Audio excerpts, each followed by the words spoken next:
Bismillah, walhamdulillah, wassalatu wassalamu ala rasulillah Sayyidina Muhammad ibn Abdullah wa ala alihi wa sahbihi wa man tabi'a hudah.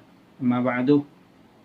Tuan-tuan yang dirahmati oleh Allah subhanahu wa ta'ala, jika kita berbicara tentang Al-Quran, maka ia adalah lautan yang sangat luas. Di dalamnya terdapat mutiara keindahan, ilmu, hikmah, nasihat, dan rahasia-rahasia yang sangat menakjubkan. Di antara rahasia Al-Quran yang ingin kita bincangkan adalah rahasia yang ada di sebalik 3 ungkapan yang sering digunakan di dalam Al-Quran. Ungkapan yang pertama adalah alladzina atainahumul kitab, yaitu orang-orang yang kami beri kitab kepada mereka. Ungkapan yang kedua adalah alladzina utul kitab, yaitu orang-orang yang diberi kitab. Ungkapan yang ketiga adalah alladzina utu nasibam minal kitab, orang-orang yang kami beri bahagian daripada kitab. Jika dilihat dari segi makna, ketiga ungkapan ini tampak sama, yaitu orang-orang yang diberikan kitab. Akan tetapi, jika dilihat dari penggunaannya, maka ketiga ungkapan ini memiliki perbedaan. Ungkapan yang pertama, alladzina atainahumul kitab, maksudnya adalah orang-orang yang kami beri kitab kepada mereka. Ungkapan ini digunakan untuk memuji. Maknanya adalah Allah subhanahu wa ta'ala memuji, memuliakan, dan menjadikan sikap mereka sebagai tauladan. Ketika saya cari di dalam Al-Quran, ternyata ada 8 ayat, sekitar lebih kurang 8 ayat yang menggunakan ungkapan seperti ini. Seperti contoh dalam surah Al-Baqarah ayat 121.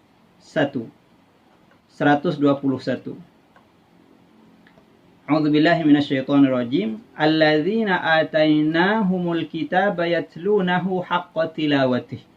Ulaika yu'minuna bih. Orang-orang yang telah kami berikan Alkitab kepadanya, mereka membacanya dengan bacaan yang sebenarnya, dan mereka itu beriman kepada kitab tersebut. Ini adalah ungkapan pujian, maknanya Allah memuji mereka.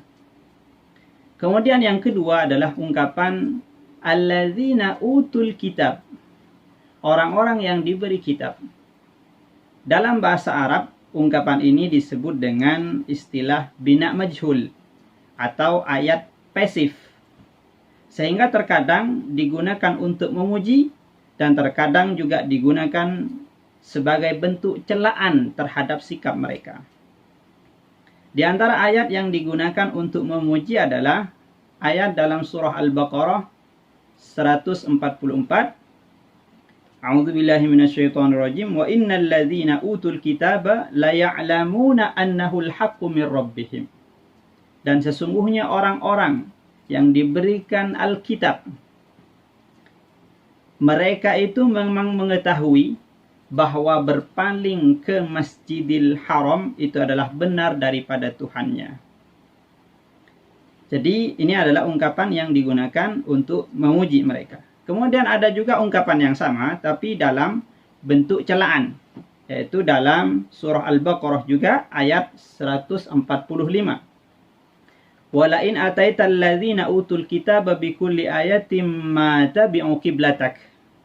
Dan sesungguhnya jika kamu mendatangkan kepada orang-orang ahlul kitab itu semua ayat ataupun keterangan, mereka tidak akan mengikuti kiblatmu.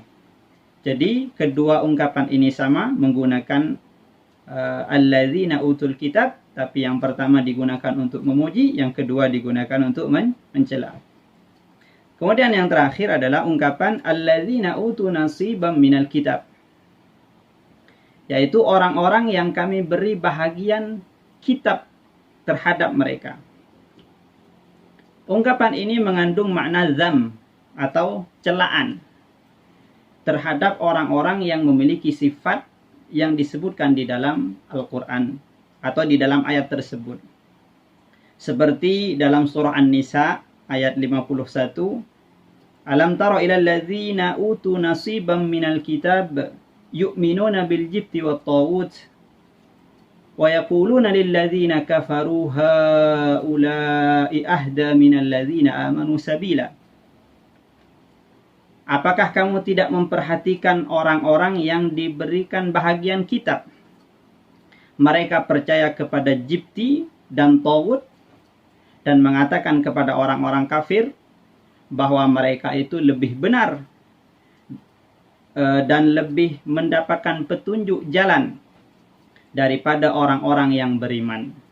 Maksudnya adalah mereka diberikan sebagian sahaja dan lalai dengan sebahagian yang lain. Mereka beriman dengan sebahagian kitab dan ingkar dengan sebahagian yang lain. Itu maksudnya adalah alladzina utu nasiban minal kitab, dan ungkapan ini digunakan untuk atau sebagai celaan. Inilah 3 ungkapan yang hampir sama tapi memiliki penggunaan yang berbeda. Hanya saja kita mesti mengkaji untuk mengetahui rahasia-rahasia yang ada di sebalik Al-Quran. Mudah-mudahan kita semua termasuk orang-orang yang ahli Al-Quran, diberikan kefahaman tentang Al-Quran dan diberikan kekuatan untuk mengamalkan apa yang terkandung di dalam Al-Quran. Wassalamualaikum warahmatullahi wabarakatuh. نور على مر الزمان تألقا وأضاء للدنيا طريقا مشرقا